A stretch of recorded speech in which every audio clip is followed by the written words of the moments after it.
जय माता दी दोस्तों, आज की कहानी मैं आपको सुनाने लगा हूँ स्वर्ग का चाचा। दोस्तों, बहुत पहले की बात है। धरती पर 2 सालों तक बिल्कुल वर्षा नहीं हुई। अकाल पड़ गया। अपने तालाब को सूखता देखकर मेंढक को चिंता हुई। उसने सोचा अगर ऐसा रहा तो वह भूखा मर जाएगा। उसने सोचा कि इस अकाल के बारे में स्वर्ग में जाकर वहाँ के राजा को बताया जाए। साहस कर मेंढक अकेला ही स्वर्ग की ओर चल पड़ा। राह में उसे मधुमक्खियों का एक झुंड मिला। मक्खियों के पूछने पर उसने बताया कि भूखे मरने से अच्छा है कि कुछ किया जाए। मक्खियों का हाल भी अच्छा नहीं था। जब फूल ही नहीं रहे तो उन्हें शहद कहाँ से मिलता। वे भी मेंढक के साथ चल दी।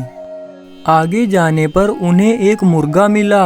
मुर्गा बहुत उदास था। जब फसल ही नहीं हुई तो उसे दाने कहाँ से मिलते।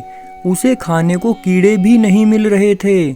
इसलिए मुर्गा भी उनके साथ चल दिया। अभी वे सब थोड़ा ही आगे गए थे कि एक खूंखार शेर मिल गया। वह भी बहुत दुखी था। उसे खाने को जानवर नहीं मिल रहे थे। उनकी बातें सुनकर शेर भी उनके साथ हो लिया। कई दिनों तक चलने के बाद वे स्वर्ग में पहुँचे। मेंढक ने अपने सभी साथियों को राजा के महल के बाहर ही रुकने को कहा।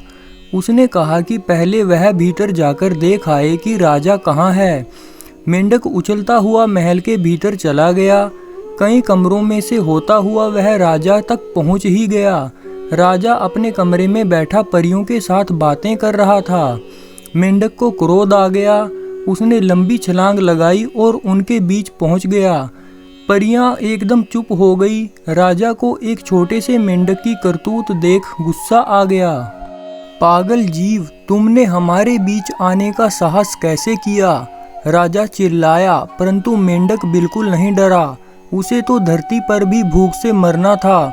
जब मौत साफ दिखाई दे तो हर कोई निडर हो जाता है। राजा फिर चीखा।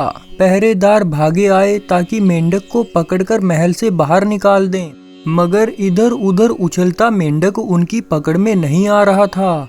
मेंढक ने मधुमक्खियों को आवाज दी। वे सब भी अंदर आ गई। वे सब पहरेदारों के चेहरे पर डंक मारने लगी। उनसे बचने के लिए सभी पहरेदार भाग गए। राजा हैरान था।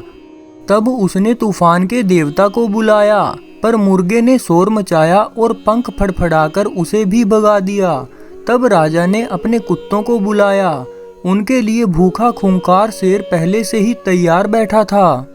अब राजा ने डरकर मेंढक की ओर देखा। मेंढक ने कहा, महाराज, हम तो आपके पास प्रार्थना करने आए थे। धरती पर अकाल पड़ा हुआ है, हमें वर्षा चाहिए।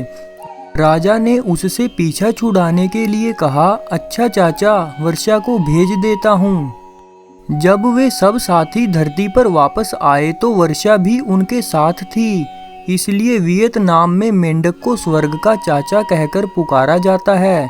लोगों को जब मेंढक की आवाज़ सुनाई देती है, वे कहते हैं चाचा आ गया तो वर्षा भी आती होगी। तो दोस्तों, ये थी मेरी आज की कहानी स्वर्ग का चाचा। आपको कैसी लगी प्लीज़ लाइक, शेयर और कमेंट करके ज़रूर बताना। और हाँ दोस्तों, मेरी आने वाली कहानियों को सुनने के लिए चैनल को सब्सक्राइब करना और बेल आइकन को प्रेस करना ना भूलना। जय माता दी, जय।